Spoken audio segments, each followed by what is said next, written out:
Hello, my name is Sean Adegoke.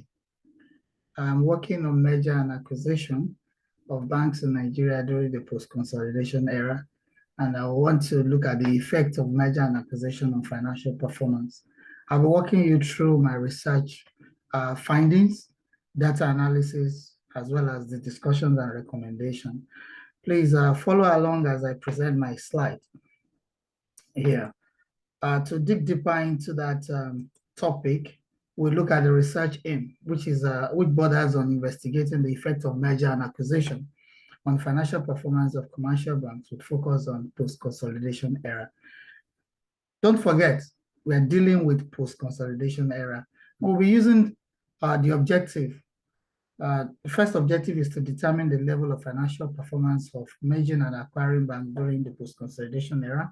We'll also be looking at the effect of share capital on financial performance among merging and acquiring banks during the post-consolidation era in Nigeria, as well as the third objective, the effect of capital base on financial performance of these merging banks during that same period. Our research question borders on what is the level of financial performance of merging and acquiring banks during this period. What is the effect of the share capital, the effect of share capital on this merged and acquired bank? We'll also look at the effect of capital base. We'll be using those parameters to assess the financial performance of those banks post-consolidation after their merger and acquisition. Let's quickly talk about the choice of methodological choice. For this research, I chose the quantitative secondary research, and the reason being that I'm using a positivist stand to attempt to explain the causal relationship, the cause and effect of merger and acquisition on financial performance. So I'll be using a deductive reasoning. And since there are no optimal or methodology, whether quantitative, qualitative, or mixed method, they have their drawbacks. So whichever one that can answer the research question. And for me, this method could answer my research questions, because I also had another challenge of getting access to primary data from this organization, which is a key factor that Samuel Sanders et al. Mentioned in his book. The gatekeepers are not willing to approve access to their financial data. So hence the choice of secondary data. Well, to ensure validity of this data and reliability, we looked at regulatory's account and report. We use the financials of the banks. We also use a regulatory document from Central Bank of Nigeria, as well as other regulatory agents. These on its own will minimize the effect of whatever bias could come with the data associated with secondary data. And the ease of using secondary data too was considered within the time frame. That was what informed that choice. Nevertheless, someone might argue that qualitative as well as mixed method would have been preferred. Well, that school of thought is also propounded by Major's work in 2017, who explained that the motives, the opinions, and business decision could be explained using an interpretivist model. However, the focus of this research is on financial output, which has numerical value. So instead of looking at the human element and perception, we want to look at quantifiably measured financial output. And with that, quantitative approach would be used for this research. I'll be presenting this data in descriptive statistics as well as inferential. We're using graphs, ratio, percentages, tables, and we're using regression analysis to test the hypothesis in this research. So you'll see that as I present the next slide. If you look at the next slide, it shows the analysis, the distribution of the sampled bank. All of them have equal representation of 25% each, the 4 banks that are sampled in this research. Now, I mentioned earlier that our interest is on post-consolidation. What I mean by that is this table gives you a background. In the year 2005, as part of its regulatory function of Central Bank of Nigeria, all banks were expected to recapitalize. And in fact, that was the time we could say merger and acquisition was introduced regulatorily into the financial sector. And that first table you see there, 2.1, shows that all the banks were involved in merger and acquisition, except EcoBank. The implication of this is that EcoBank must have raised that capital on its own, maybe through IPOs or public offer, whichever method you use to recapitalize to meet that central bank requirement. However, the period that we are considering under this research is the post-consolidation from 2010 to 2020. All the 4 banks, as you see in table 2.2, have gone through mergers and acquisition. So 100%, there is none of them that have not experienced at one point or the other merger and acquisition. That is why they make this sample. And you can see the year in table 2.3, when some of them experienced merger. You can see that EcoBank in 2011, FCMB in 2012, and Sterling Bank. If you look at that table very well, you also see that even Access Bank just merged again recently. So of these 4 banks, Access Bank has even undergone merger and acquisition twice within the period under review. That could suggest that after the government regulatory driven merger and acquisition, there are market-driven merger and acquisition that occur, which is the interest of this research. We want to see the effect of those merger and acquisition that are not regulatory driven or forced merger and acquisition, as you see. Now, this table 3 shows the performance of this bank, a summary of their averages. You can see their capital base, approximately 950 billion, and that of financial performance, 72 billion. That is the average for the total 11 years of the 4 banks. We'll put it together in a row. The mean, the standard deviation of those banks is expressed in that slide number 4. Now, let's deal with the research objective and see how the data we have gathered speaks to those research objectives. The research objective is to determine the financial performance of Nigerian post-consolidation Nigerian banks during the post-consolidation era. Here we are using profit after tax to look at the performance of this bank. Although all the banks performed low during this period of the initial period of 2010, 2015. But if you look at that, at the performance, you discover that EcoBank has the highest performance in 2012, 2019, 2014. That shows the strength from the slide we've seen earlier, that it came through the initial regulatory merger on its own, which shows that the bank improved its performance. And the same thing goes for all of them. Steadily, they sustained their profitability. What about the gross earning? In figure 2.2, the gross earning reflected something similar to profitability that we saw earlier. In measuring that, you will see that all of them were also low initially, but it also picked up. And in 2019, EcoBank has the highest, and you can see distantly following it is Access Bank. But something is common to all of them: sustainability in their growth. I mean, in their financial profitability, as well as gross earning, was increasing steadily. Let's now discuss the second objective. What does the data show? Just to examine the effect of the share capital now, which is an element. Remember, in the table, the previous 2 tables we showed gross earning as well as profitability as a measure of financial performance. Now we're looking at share capital. What is the effect? If you look at the p-value of this table is 0.00, which is less than 0.05, meaning that the model is significantly, statistically significant for us. And the R value, which shows how the model is 67% of that model shows that 67% of the share capital is responsible for the financial performance, bearing all other variables held constant. What is the implication of this? It means that a unit change in share capital will also result to 0.11 change or increase in financial performance.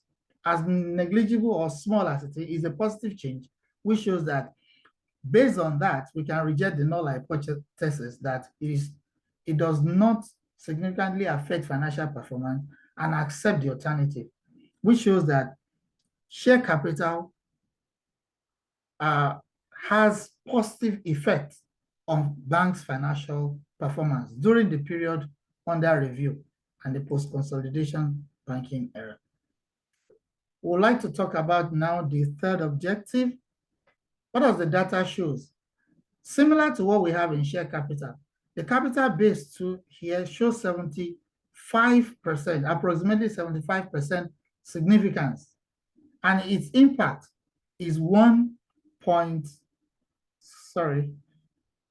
significance is 0.12, which means that for a unit change in capital base of this sampled bank, the financial institution during that period too will also have that impact of 0.124 change. We accept that hypothesis and conclude that the share capital has effect on banks' financial performance. Let's discuss the implications of all this data and analysis we have presented in relation to previous studies or research on merger and acquisition. If we could refer back to table 1.1 and 1.2, the banks initially expressed low performance.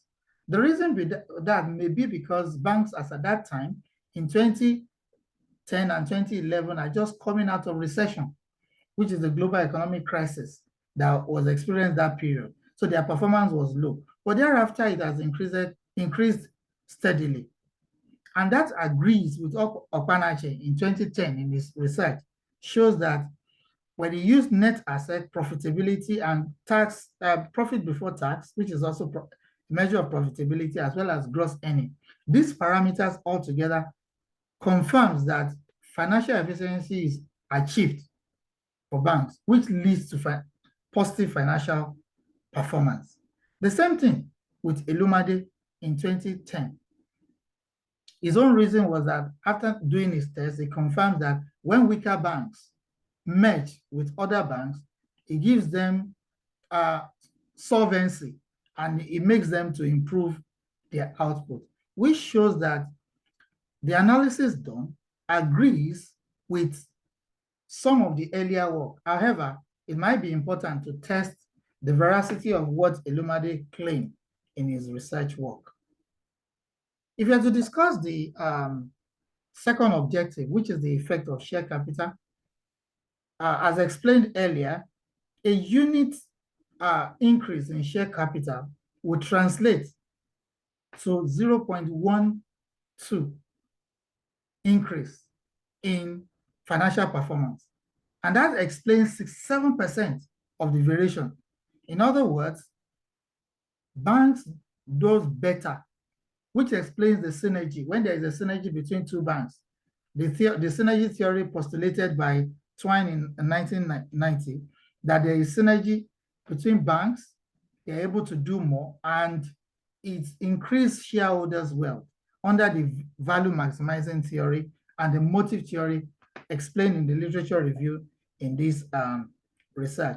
This theory shows that shareholders are able to make rational choices and positive outcome out of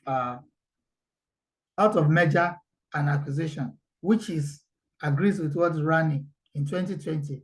He also used a regression analysis, and it shows that when synergy happens, it leads to a long-time value for the shareholders.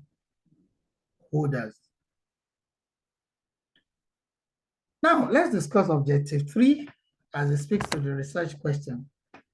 From the regression analysis, like the share capital base 2 brings a financial performance of 0.12 in terms of capital base for the emerging bank. That's also significant, and close to 75% of the variation in financial performance can be attributed to this share capital.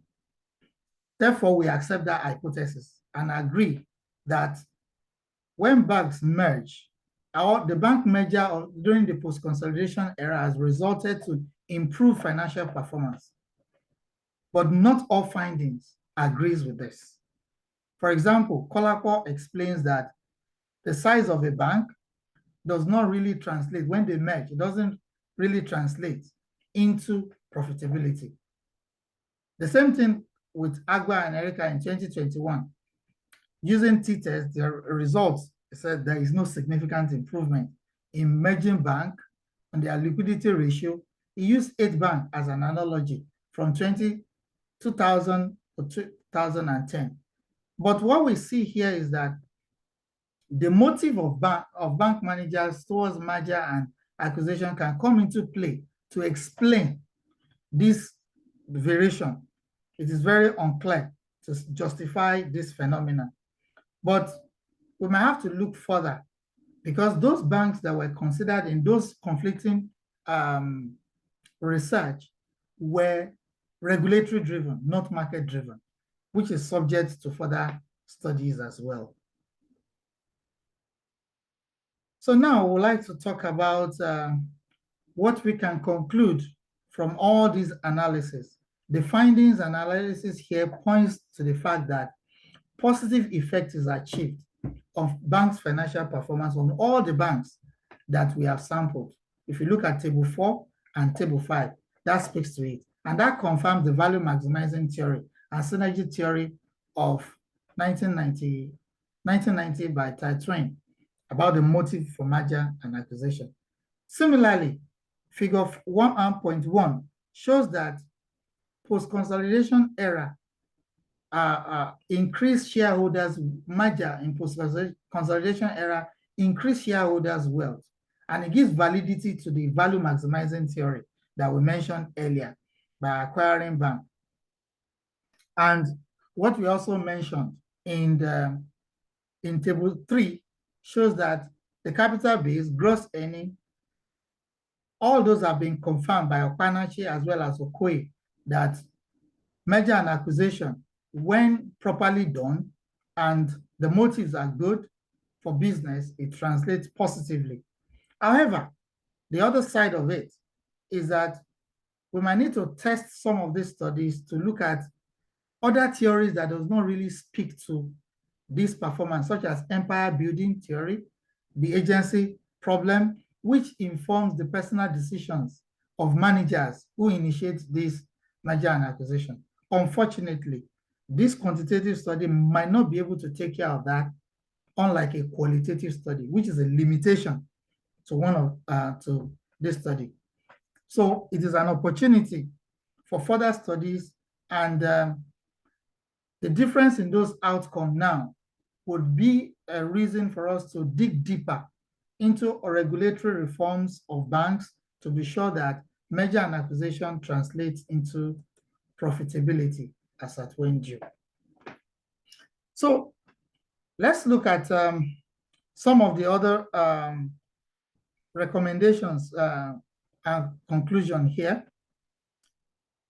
These studies that we have seen here shows that none other financial indicators that are not taken care of in this research, such as customer satisfaction, employee satisfaction, needs to be taken into consideration to have a robust or holistic outlook of concluding whether, rather than leveraging on only financial variables of this research. And that will make it difficult to generalize, because other non-financial variables need to be captured, and perhaps take a broader sample of banks during the post-consolidation era. For recommendation, the findings in this research shows that merger and acquisition has a positive effect But it could also mean that weaker banks should also not mask their inefficiencies or should not bury their ineptitude under merger and acquisition. That now calls for Central Bank of Nigeria, who is a regulatory organization, as we've seen earlier, that initiated the first merger, to look at the financial output of banks through corporate governance and ensure that banks are really doing the business of banking. And their operational and managerial inefficiencies are not disguised into the new entity, because weaker banks, like Edumade said earlier, that were considered, weaker banks will also, merger of weaker banks would automatically translate into weaker outputs of banks. In all, we have seen from the statistical quantitative analysis that the output of this bank shows that there are positive effects of merger and acquisition on financial performance of banks. And we also see that there are other areas, because this research has contributed to literature in the sense that it has, while others focus on merger and acquisition pre-consolidation, this research focused on merger and acquisition post-consolidation using financial output. And other non-financial output could be subject to further research in the future. Having discussed the recommendation, findings, analysis, I'd like to talk about a reflection of my learning journey or my learning curve in the course of this research project. I'll be using Gibbs reflective cycle, and Gibbs reflective cycle has the description, the feelings, evaluation.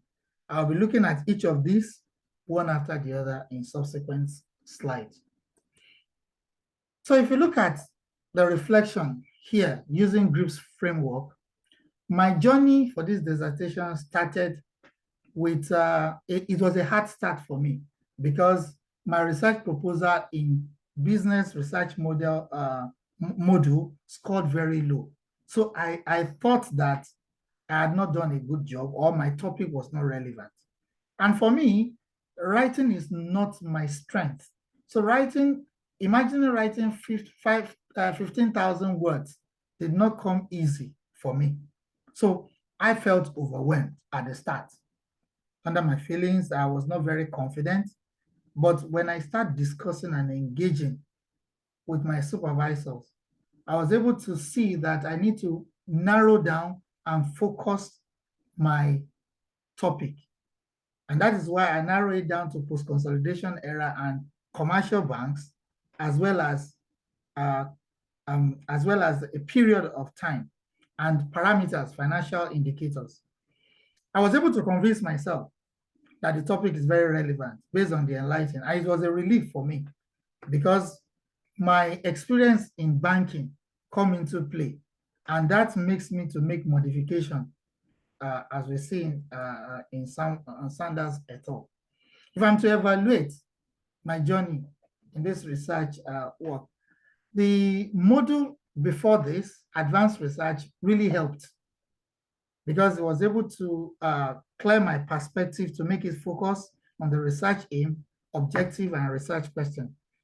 When I submit my next proposal, the modified one, I score highly, so it boosts my confidence.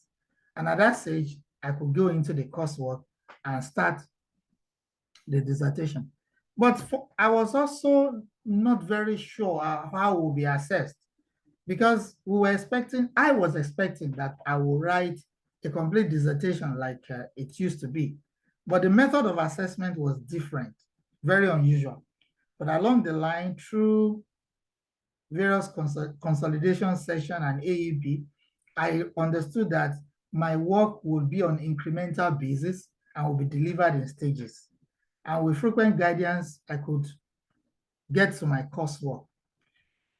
Let's now look at what makes sense to me and perhaps what did not. The approach used in this dissertation, for me, to some extent, seems reasonable because it's flexible. All through the journey, I was able to make adjustments. when I submit my proposal based on the feedback, my next work, which is my literature review, I was able to work better on it, and on incremental basis that way, we're able to make changes and adjust as we get the mark. The only part of it that I don't really, I'm not a fan of, is the fact that I had to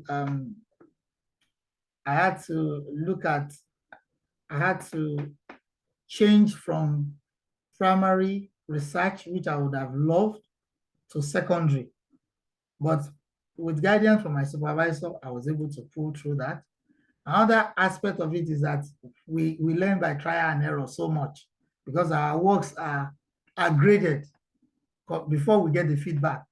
So it's just like learning through the mistake, and it's not really good for grade. And most of the corrections that we were meant to make, as is the case of a whole research, I did not really go back to visit most of those ones. I just learned from it to improve my next work. So it makes it difficult to have a complete research work that I can submit as a dissertation. Rather, I have it as a coursework. And in conclusion, I think it has helped me to be more critical in my thinking. It has enriched my knowledge of literature review, and it makes me more objective. And I look at the question raised in different research, and maybe some of them are subject to further exploration in other research, especially as it relates to my own research, which is merger and acquisition of commercial banks during the post-consolidation era. I have learned a lot, learned on how to use SPSS, the dependent variable, especially the regression analysis I use here, and the LinkedIn learning has really been helpful for me here. And I will also perfect my skill more on it, because I know I'll use it in the future. Also, this presentation skill, not all of us are public speakers, but because this is a means of assessing us, I've learned through YouTube channel, and I'll continue to practice and practice further to better my skill in the workplace in the future, if there is need for me to. And I've also learned to scream or shout, if I may use that word, when I need help. And supervisors, when they produce this, it makes me more confident. So I don't shy away from seeking help from supervisor. So that's been my journey so far. It's been a wonderful experience. And I thank you for your time, for listening to me, and looking at my research dissertation as I present them. The other slides are my references, as well as my research declaration, secondary research declaration form. Thank you once again. And I appreciate the time you give me to listen to me. That will be all about my research finding, data presentation, and analysis.